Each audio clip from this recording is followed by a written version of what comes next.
Hello! In this video we're going to review how to enter transactions manually into your account. First, select an account from the accounts list. For this example, I will be using our checking account.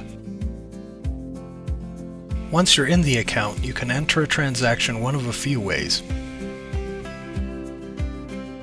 You can use the Edit drop-down and then go to Transactions and select New.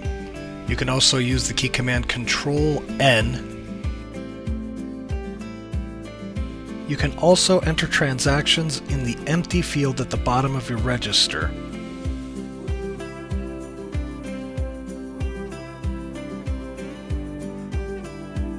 I will start by changing the date to today's date.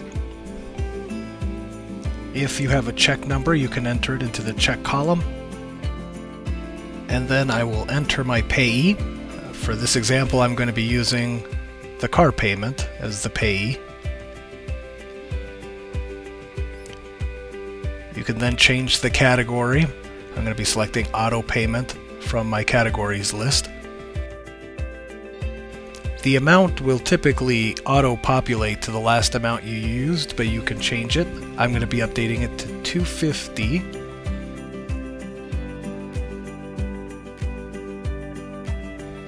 And then when you're done, click the green Save button to add it to your register.